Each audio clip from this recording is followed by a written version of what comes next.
Everyone, new video today. I'm going to sort of carry on with my, if you see my other videos, there's a kind of a theme of early electronic history going on, so I'm going to carry that on today. I'm going to chat about Brian Eno, who I'm a massive fan of, and also Ryuichi Sakamoto, who's a Japanese artist who was in the Yellow Magic Orchestra, and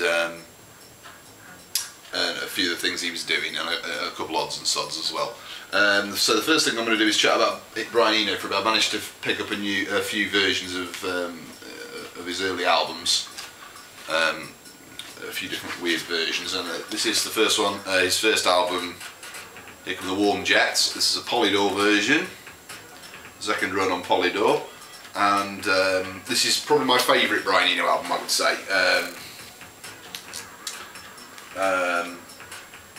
Still sounds very Roxy music at this point. This is his first album. It's got a full band and everything, and I think he records and writes most of the parts himself.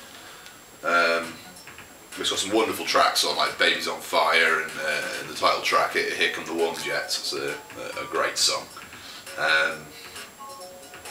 But say still very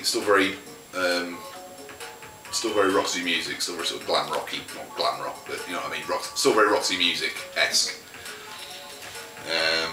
So that's a cool one, and I've got a Polydor version of Taking Tiger Mountain by Strategy as well, which is his second album. This is a Polydor version again. It's still on. It still kept the gatefold sleeve.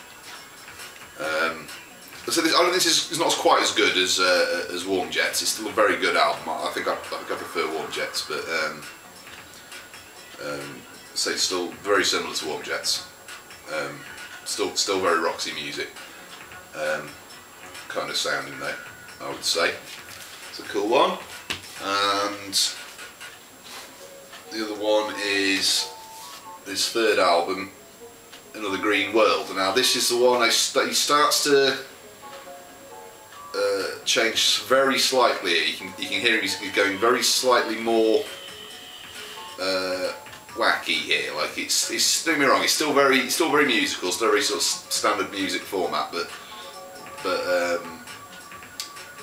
there are some sort of flashes of quite weird abstractness going on. There's quite a few sort of vocals pieces and bits like that. So this is one of my favourite albums of his early stuff, definitely.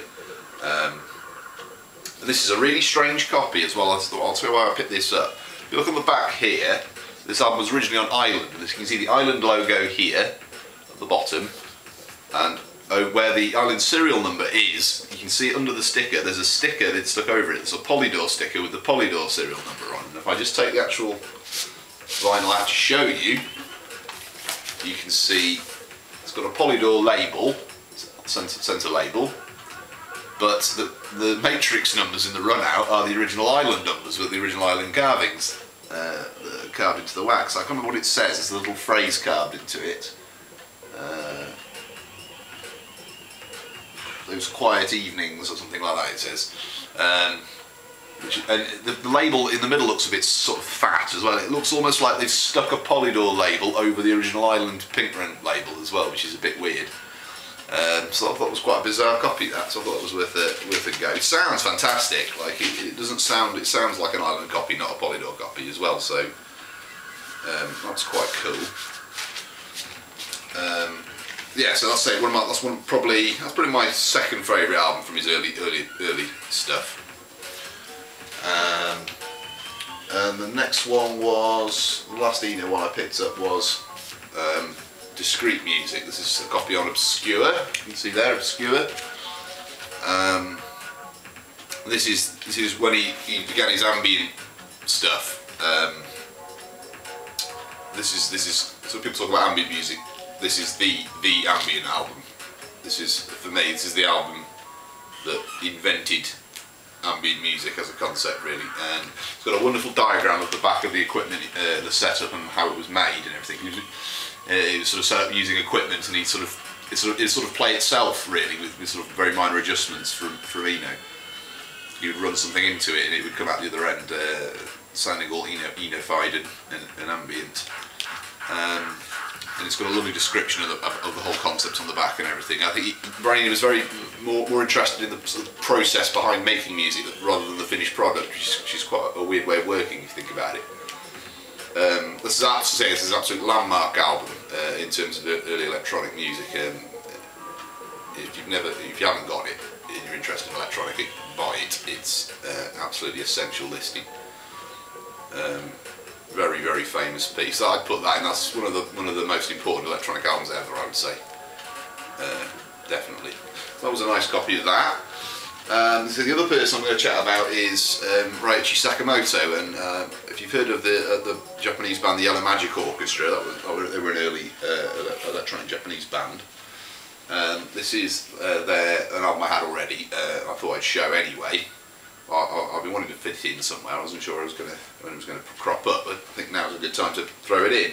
So this is Solid State Survivor. This is probably their most well thought of album, or certainly the most famous album, I would say. Really sounds a little quaint now, I'd say.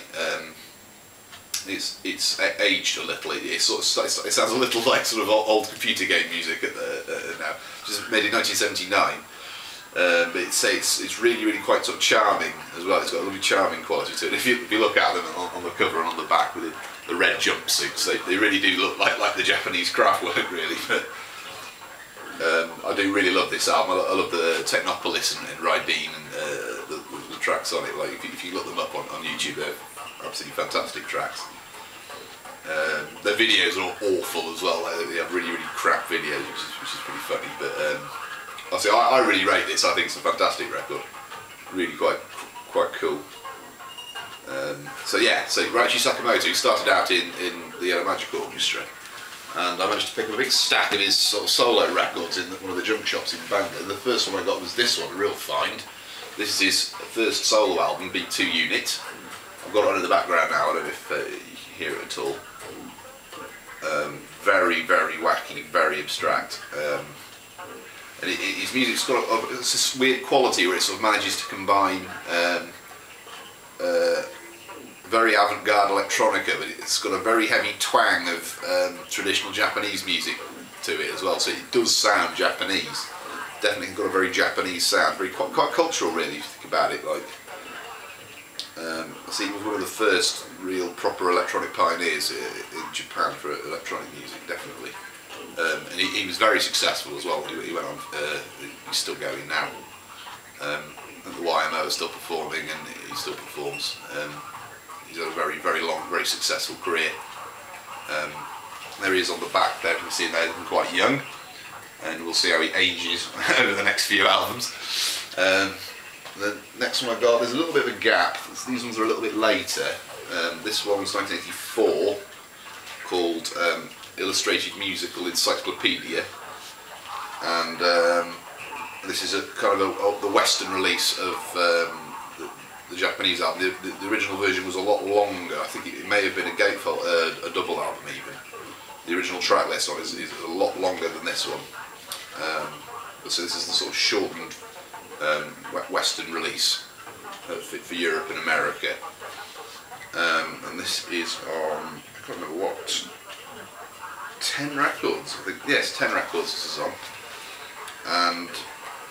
And it's not quite as wacky as BT Unit at all, but it's still fairly cool. Like, he's got a very distinctive sound. It's starting to sound a bit 80s, but still very cool. And then they've got this one as well, Neo Geo. This is from 1987, I think. I'll just check. And this is on CBS. Sorry, this is on CBS release. And I think, if I'm not wrong, it does have a song with Iggy Pop featured on it called "Risky," which is quite a weird song. He did a lot of collaborations with sort of quite famous people. Actually, there's a few. I can't think of them now, but there's definitely a good few. A few on there, definitely. So that was it, like 1987 that was. It was the third one I got. The last one I got was this one from 1980... No, sorry, that was 1987. This one's 1990, I think, even.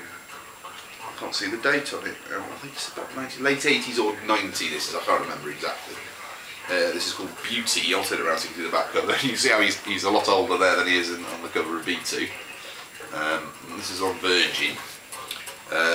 This is really quite a bizarre record. The first track I really like. It does go a bit rubbish in places, but the first track, We Love You, is a good song. Very listenable record. Very very sweet sound. It's not avant-garde like some of his very early pieces, but nothing like B2 Unit. A mile away from that.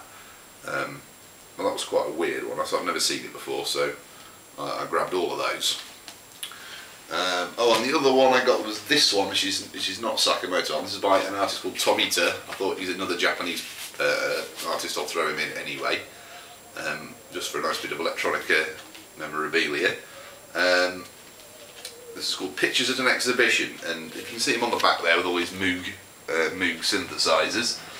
This is sort of an early experimental album with Moog synthesizers. It's sort of only got the synthesizers played on it. There's very little other instrumentation on it. It's quite minimal in parts, not so much in other parts. But so I've never seen it before. This isn't rare or anything. This is a little freebie almost, but quite old though. It's from 1975, which is very old for an electronic album. And it's got a weird, nice little description on the back with the writing here at the top about how sort of what he thinks about electronic music, and about how all of the music is sort of acoustic and comes from the earth, and how electronic music is still natural because it's from electricity, and electricity is naturally occurring. And a weird little concept that he had. All the tracks have sort of weird proggy names as well, like the Gnome and that old castle, and catacombs and things like that. You know, it's sort of quite concepty, but it doesn't always work in places. But it's definitely a weird little nugget if you're interested in old. I mean, I like collecting things with old Moog, use of old Moog on, definitely. So that is really quite wacky. So that was quite nice for a little cheapy pick up. And that's it for now. So hopefully, I've given you a few little interesting bits there to look into, and I think I may do another video today if I get time. A lot of people have been asking for the mute records video as well. I'm still in the process of collecting a few more pieces for that. I'd like to do a really nice comprehensive one with everything. I don't want to leave anything out, and it's my favourite label. I don't want to. It's my main thing I'm into. I don't want to do a half-hearted version of it, so I'm going to wait till I've got everything I want to show in the right order, because that's going to have to be a good 4 or 5 videos. So let me know what you think. Thank you very much for watching.